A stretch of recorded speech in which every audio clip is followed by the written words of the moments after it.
This is Advisor 3.0, a show designed to help you as a financial advisor elevate your professional practice, transform your clients' lives, and take your business to the next level. I am Abraham Okusanya. Welcome to the show.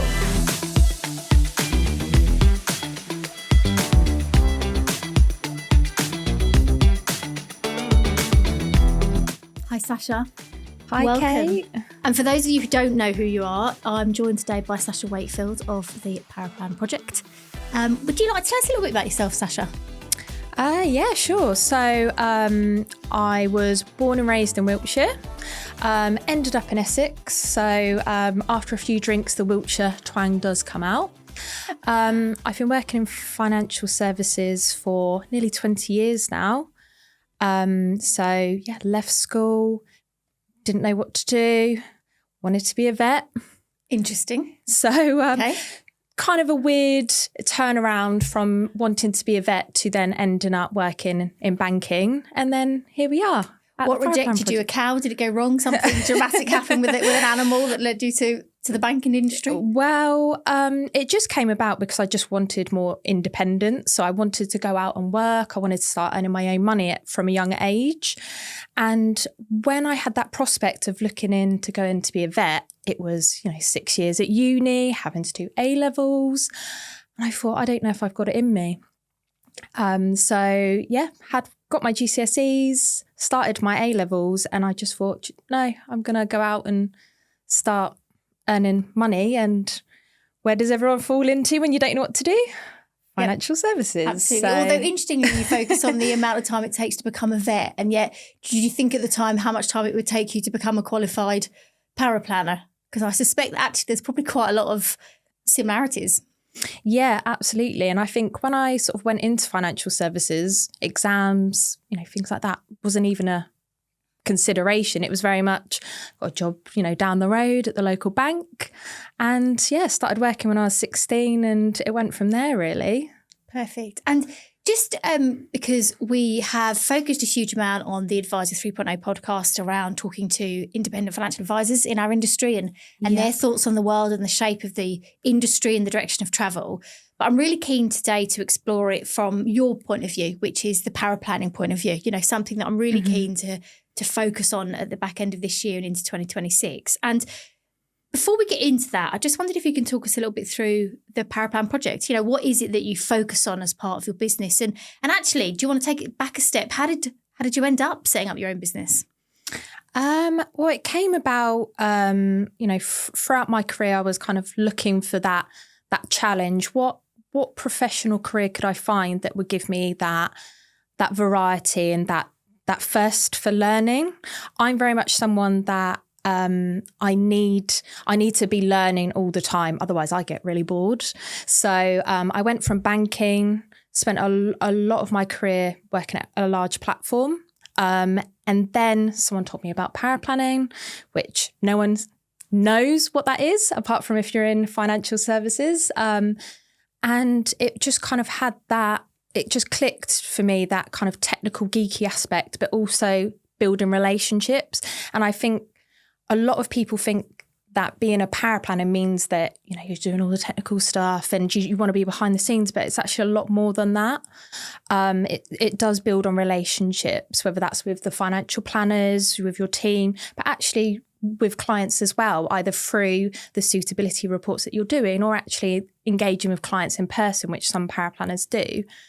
I've spent the last 5-6 years in paraplanning, and it got to a point where I was working at an outsourced firm, and for me it just I wanted that collaboration that I was used to when I was in-house as a paraplanner.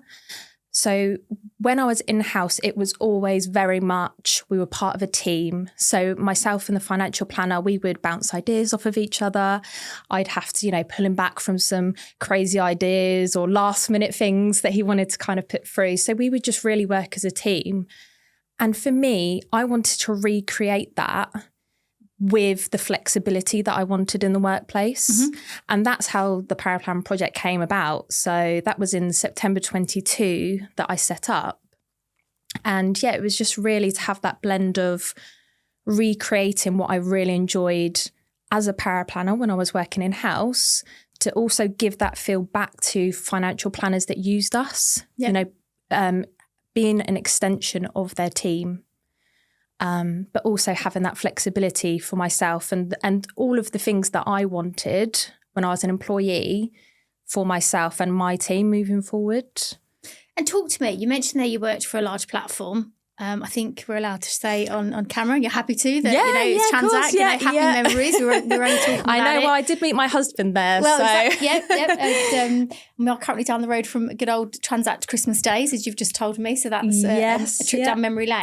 But just talk to me then, because that feels like, was there something in particular about that platform experience, or as you touched upon the relationship side of that role that kind of started to pique your interest, because you hadn't heard of it, most people haven't. It just seems like it doesn't feel like a normal transition, not a bad one, but normally people have been in admin roles or talk me through that.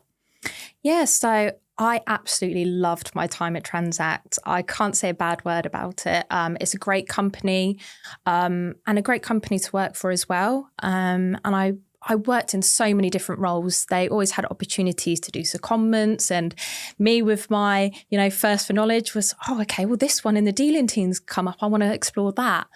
But there was just always something that after a year or so, I was like, I need more.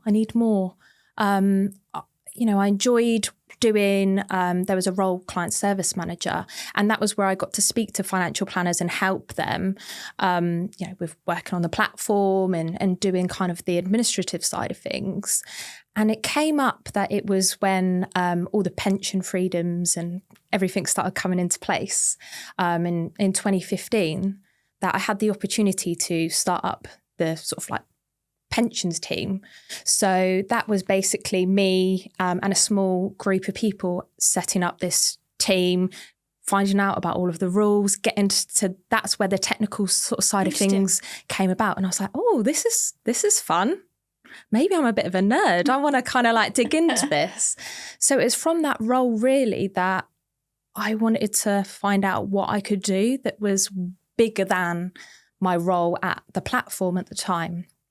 So it actually came about when I was speaking to a financial planner, and they were talking about their paraplanner. And I was like, paraplanner? What's that? Is that like a paralegal? What is this? And they sort of explained what the role was. So then it was good old Google. What is a paraplanner? How can I become one? What qualifications do I need? And before I knew it, I ended up taking an admin position locally. And within a year, I was like, right, gonna, have all my admin experience, which came to me naturally because it was essentially doing the other part of what I was doing at the platform. So, going on providers' websites was great because I knew it all already. And it was from there that I started doing my exams and then moved into a paraplanning role. And it was just soon after that, I was like, that's my jam. That's where I want to be. And then I carried on with my chartered exams during COVID. And I just wanted to not be the best, but I wanted to be the best version that I could as a paraplanner. So I wanted to get the exams. I wanted to get the experience. I wanted to be that person who says why 1,000 times. Yeah. And I still do that as well. I'm very much asked those why questions because that really helps you develop. And it really helped me get to where I am in such a short space of time by asking those whys as well. Perfect. And what is a good paraplanner to you? I would say a good paraplanner is someone that does ask a lot of questions. And that's something that I really try and kind of reflect in the team. Don't sit there and mull things over and panic, and just ask those why questions. And want to work as a team. I think especially with bigger financial planning firms, it can very much split into paraplanners versus financial planners, sort of that sort of divide.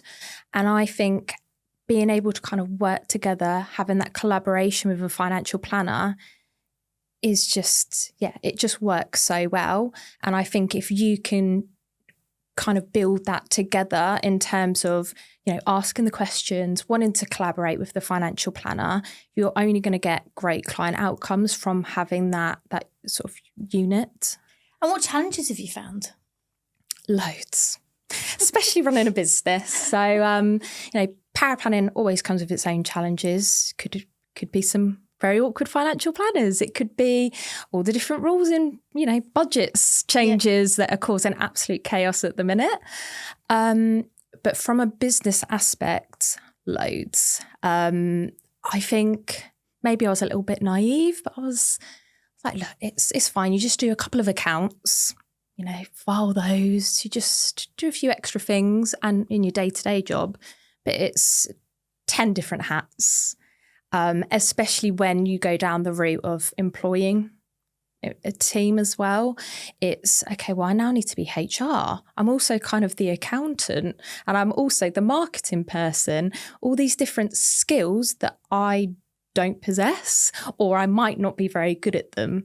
So that's definitely the biggest challenge. And then when combining employment as well, I would imagine quite a lot of outsourced paraplanners find this, but trying to balance capacity and the employment is so hard. Yeah. And the reason for that is because the difference between financial planning firms is they would usually get that recurring income. Yeah. Outsourced paraplanners, you might have retainers, everyone's got different setups, but you're very much month to month. And at first that scared the hell out of me. I can imagine. Because when it's just me, I was very much, if I could, only have to pay myself a couple £100 that month, we can make it work. But when you're very much like, well, I actually need to pay, a paraplanner, now, a team of 5 of us, we need to make sure that we're getting that work and it's consistent and it's coming in. So we need to be doing a really good job.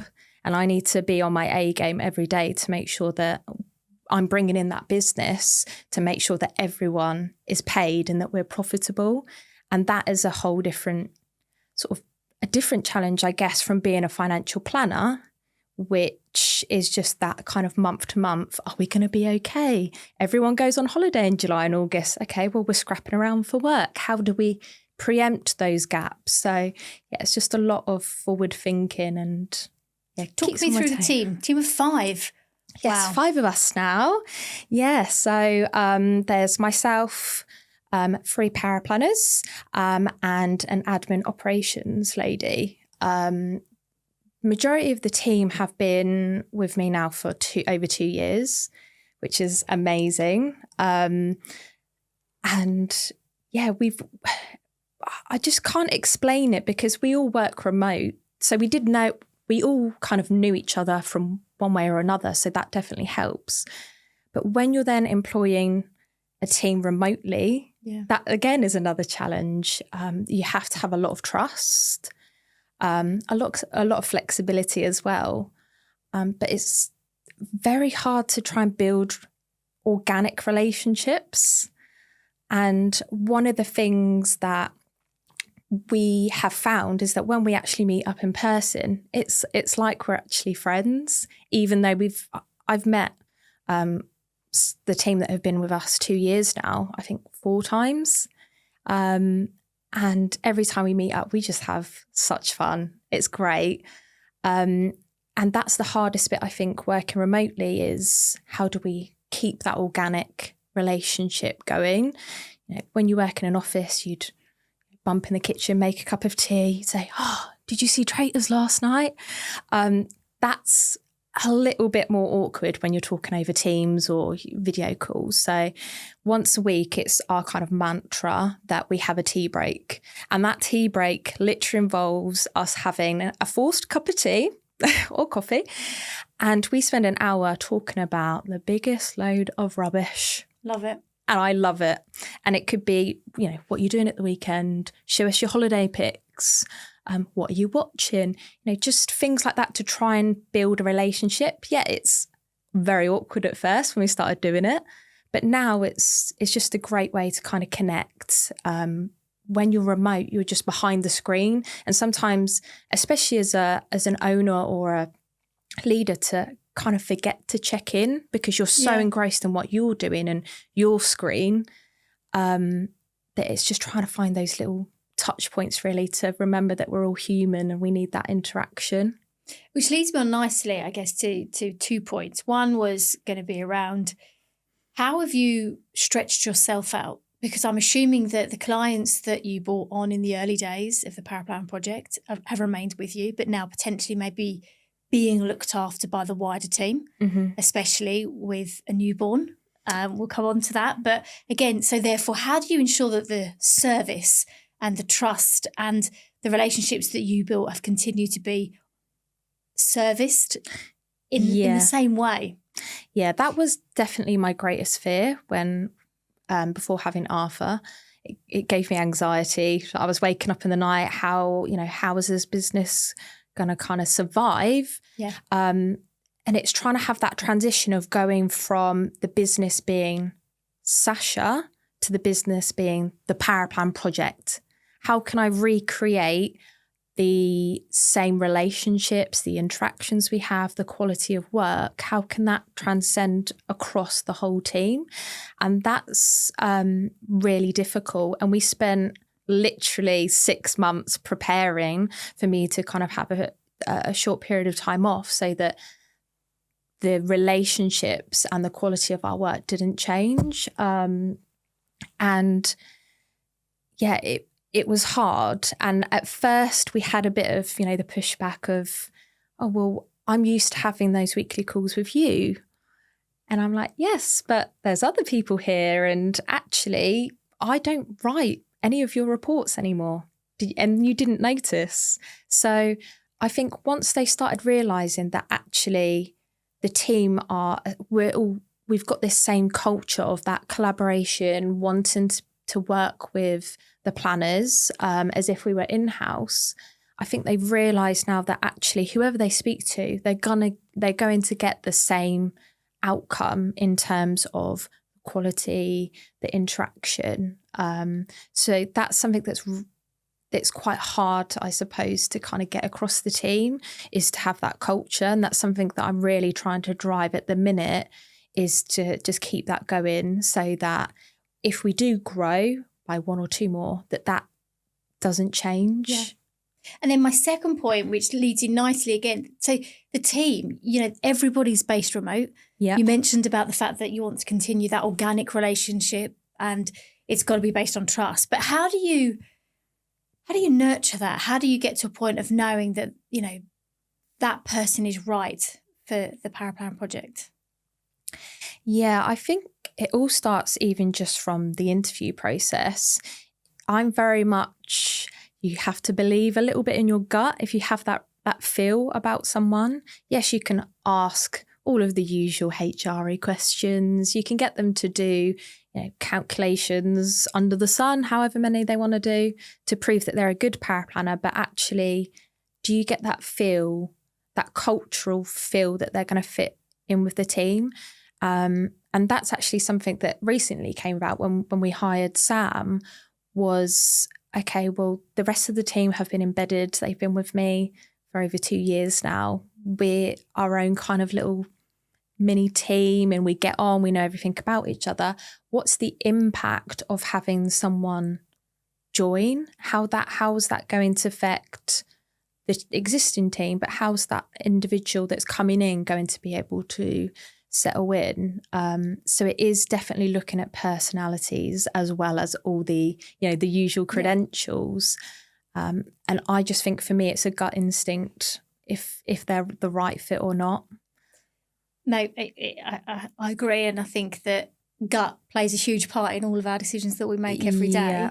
So just talk me through then, what's your current views on the industry? We hear a lot from advisors around how they view the world and what's changing and what's coming and what we need to think about in the future. I'd be interested in your views. I would say we're all adapting. I've been in the financial planning side now, 6 years? There has been an incredible amount of change, not just regulations, as all of us know, with so many changes every year, every budget, But there's been so many ways that we've had to adapt to kind of keep ahead, whether that's technology. AI is now coming in and it's becoming bigger and bigger. And it's how, as a profession as a whole, not just paraplan, how we continue to adapt to that. So I know from a paraplanning perspective that at first I was panicking, thinking, oh, my whole career is gonna go to robots. Yeah. But actually, it's trying to be at the forefront of those changes and trying to accept that this is the new world now. We're going to have to adapt. And how can we adapt to our role that is going to change? So I think in a couple of years, paraplanning is going to be slightly different to what I know. But then again, when I look back even a couple of years ago, paraplanning is very different even then, whether it's different opportunities now. Outsourced paraplanning has become massively popular over the last couple of years. A lot of people starting up, wanting, different career routes, whether they're moving into compliance and things like that. So, yeah, I think our industry just has to continue to adapt. And that brings me in nicely. How are you seeing, or what are you hearing from IFAs that you work with or that you're connected with around, outsourcing paraplan versus in-house, or, AI is a great example that you've touched on there that seems to sort of have several different layers to it. Are there any particular themes that you're hearing from your advisors? Yeah, everyone asks me about the changes with AI, how we're using it, how they could use it in their firm. And I know quite a lot of firms are trialling sort of AI suitability reports for the more basic report writing. And that's something that we've been open to kind of helping them and build that up to try and adapt as best as possible. But I just think with a lot of firms, they don't know where to turn. They're, trialing every single technology, every single investment strategy. I think a lot of smaller or solo individual advisors are really kind of struggling to know where to turn. And I think when they're working with us, because we are working with 12, 13 different firms, we get it all day of, so what do other planners do? Oh, what works really well for them? And that's, I think, where it really helps for us to be able to add that extra value and say, well, there are things that firms are trialing out and this works really well. So we're finding a lot of those questions coming from planners. With in-house and outsource, I still think there is a bit of a stigma for financial planners admitting that they use outsourced paraplanners. Really? I'd like to think that all of our planners that use us would rave about us, and I'm sure they do. Pretty much all of our business is grown from word of mouth and referrals, but I still think there's very much a stigma of saying that you outsource work. Interesting. So I don't know how to bridge that gap.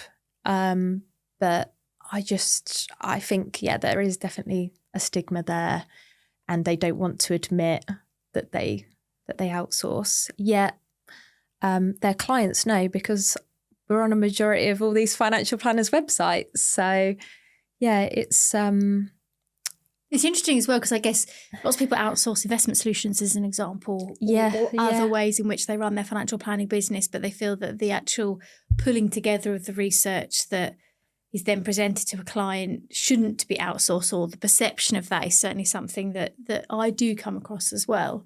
It's interesting that that's a theme that you've touched upon. Yeah. And I just wonder if we're good at kind of separating out what a planner does versus what a paraplanner does, and actually the weight and the value in terms of that planning relationship and what their role is in the job. I'd be interested in your thoughts. Yeah, absolutely. And I think over the last couple of years, financial planners are really relying heavily on paraplanners to take that weight of the technical side of things, the research. I don't know how financial planners do it if they actually run their whole business and they do all the paraplanning and admin and kudos to them if they can do it. They must not sleep, because it's just a lot. And I think that there's just two completely different skill sets. I would find it hard to be going out to see a client and then going back and then trying to think about all the nitty gritty, the technical side of things. So I think actually financial planners are leaning on paraplanners a lot more now, especially because of so many changes that are happening in the industry, that they want to just have someone that they can trust to be able to bounce ideas off of and work together with the client. Yeah. And let's talk about Arthur for a minute. You know, Arthur. How old is Arthur? He's just turned 1. Can you believe it? No, I can't actually. Gosh, that feels like yesterday. I know. We sat in Tiptree in Chelmsford having a cup of coffee, and you were pregnant at the time. I know. And I was saying, Kate, what am I going to do? And here you are, a year on. Talk to me, because you have interestingly split parental responsibility with your husband, and he took the lion's share of looking after Arthur when he when you the hardest job, I tell you. Yeah, absolutely. Not many people say it out loud. Just talk me through that. I guess that fed into the flexibilities that you touched upon earlier that you were looking for as an employee, and something that clearly is follows through into the Paraplanner Project today. But just talk us through that. Yeah. So we always knew, you know, we'd hopefully have a family. So I wasn't naive to sort of set up the business and Arthur's come along, you know, that was always in our plans. But when the reality hit of, okay, well, how I've just set up a business, I've got quite a fledgling business, a young team has just come on that I'm, you know, still trying to kind of build up and build up my first baby, the Paraplanner Project. And when me and Aaron were talking, and we very much work as a team, we were like, how the hell are we going to do this? You know, he's employed, he's in a secure job. I'm technically self-employed, albeit, you know, with a team. We're like, financially, how are we going to do it? But also, how are we going to do it in terms of keeping the business going? Because it was so young and I was given 110%. I was working crazy hours to make it work. And we just sat down and we were like, wow, you're going to have to go, like, I'm going to have to go back to work. I just don't know how I'm going to keep this business. This is my whole livelihood. Like, if this business goes, I'm going to have to go back to being employed, and I don't think anyone's going to want me because I'm probably going to be the most, you know, pain in the arse employee now. So we basically worked out that I would have 6 weeks off and then go back, and he would have the rest of the sort of 8.5, 9 months off. Yep. Which I think is the complete sort of like, well, not sort of like the societal norm really. And I think the idea of it was a lot easier than the reality of it. Yep. You know, there's definitely been pros. Yep. The business has grown, and, you know, like we touched upon earlier, the service hasn't been affected. I've been able to kind of let the team do a lot of the day-to-day. I'm doing sort of looking over the reports that they do and sort of working more on the business and in the business. But yeah, it's been a challenge for sure. And in an ideal world, I probably would have had the time off, and Aaron probably would have wanted to go back to work. But that was just what worked for us to be able to kind of keep things going, both of us sort of work-wise.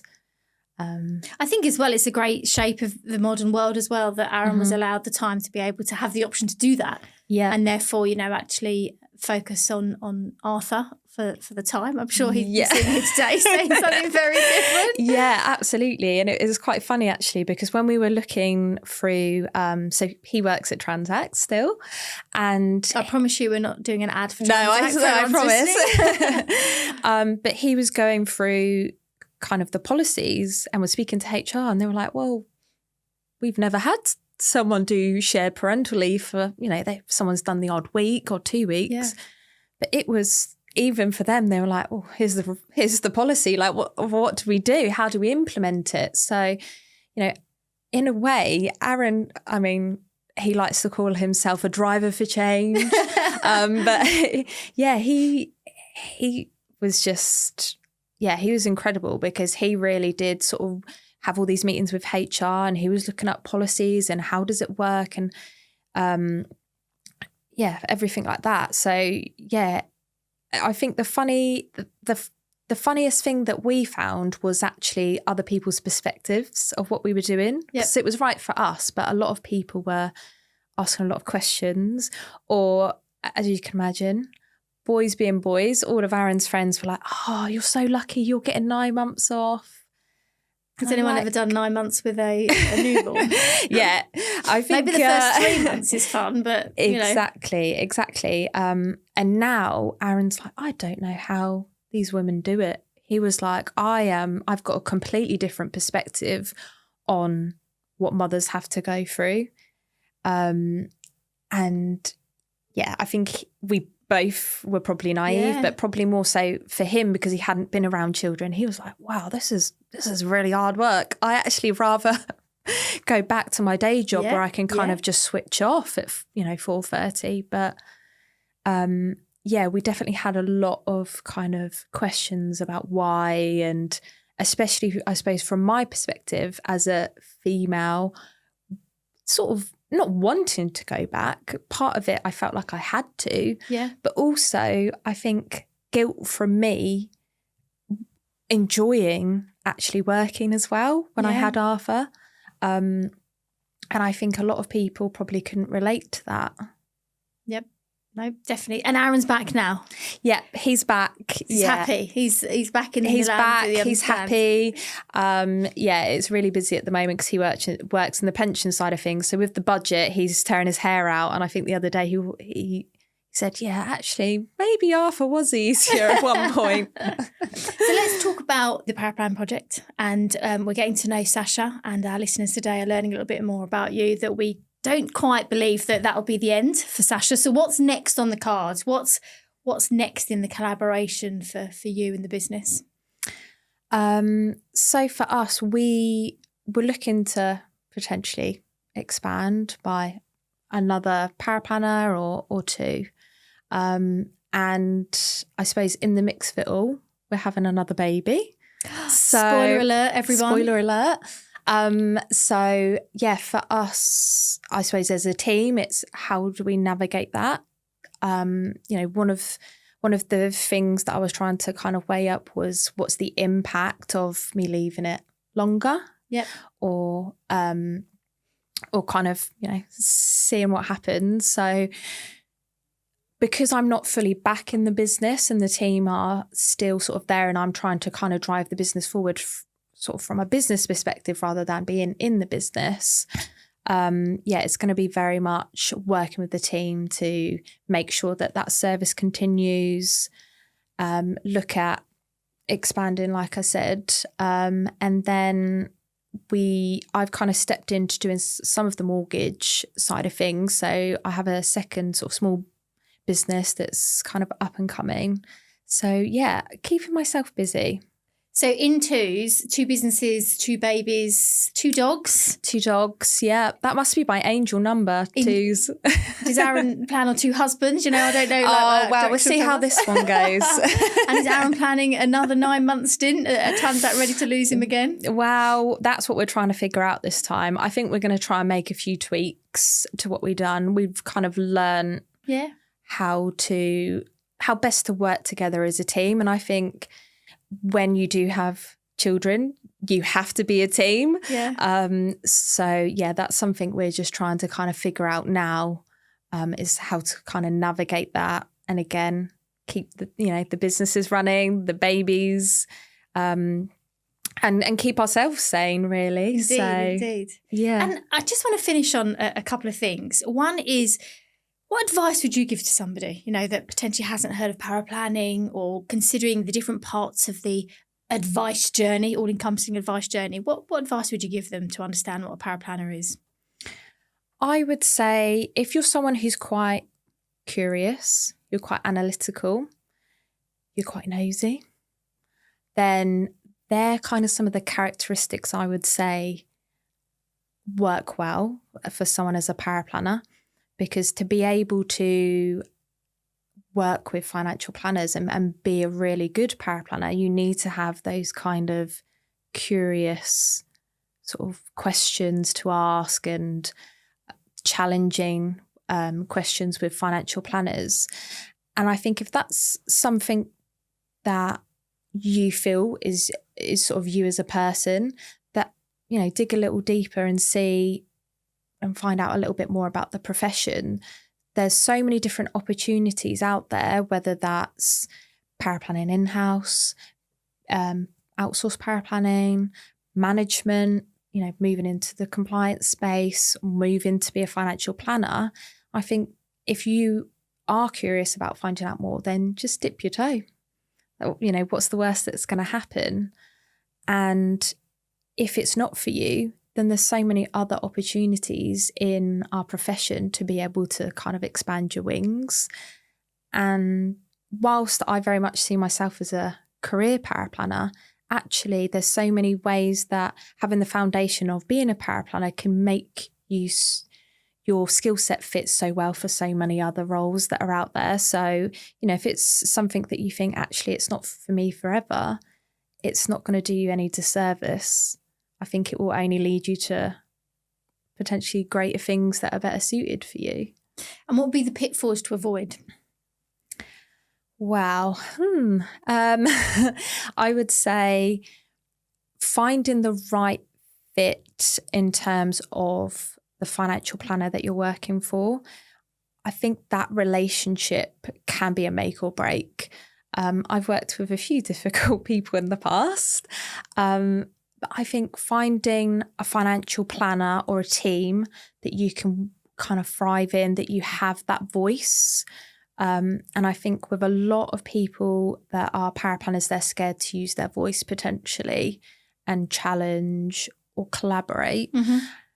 That if you're able to find that and that relationship, that's really going to, you know, make your career thrive. And just lastly, Sasha, I guess, how would your team describe you in 3 words? Oh dear, let me think.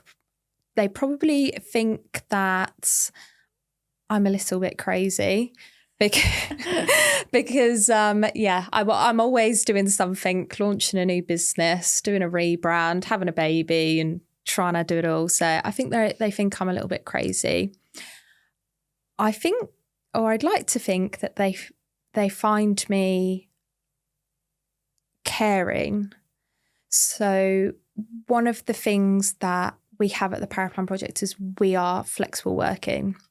As long as it doesn't affect our financial planners, who are the most important.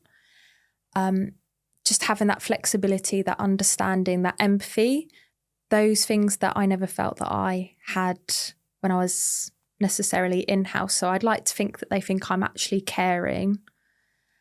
And finally, I would say hardworking. Because I am a grafter. I might not be the most intelligent person in a room, but I can graft. And I think what has helped kind of build us to where we are today is that they can see that I'm giving everything to this business and now they want to as well. Yeah. So yes, we work flexibly, but when they're at work, I know they work 110% because we've all got that same drive for the business and love for the business. I think, Sasha, you're a girl after my own heart. We're both from Essex, so we have the same morals and principles. Yeah. But one of my famous phrases is winging it. And I think that that's my life. Absolutely. People think that it's a joke. And actually, I summarise it, or sorry, I should say you summarise it perfectly in the sense that may not be the most intelligent, but we graft and we care. And I think that is absolutely the only way forward for anybody in a business. It's been wonderful to have you on today's Advisor 3.0 podcast. Kate. Thank you for coming to join us. And I think that I speak on behalf of everyone listening that we wish you every success into the new year and with baby number 2. Thank you. I think it's only right that you should come back next year with both babies and Aaron. I think our viewers want to hear from Aaron on the flip side. He can give the whole spiel about shared parental leave. Yeah. So we can hear from the other side. But thank you once again, and every success to you, the business, and more importantly, your family. Oh, thank you so much, Kate. It's been a pleasure. Welcome.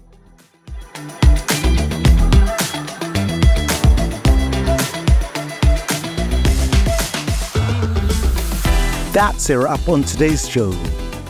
Massive thanks to my production crew, especially Jake Osha, Melissa Canham, and the entire team. And of course, to our sponsor, Timeline, the market-leading provider of integrated planning technology and model portfolio service to advisors. I do hope you've enjoyed today's show. Head over to Apple Podcast and give us your review there. Until next time, goodbye.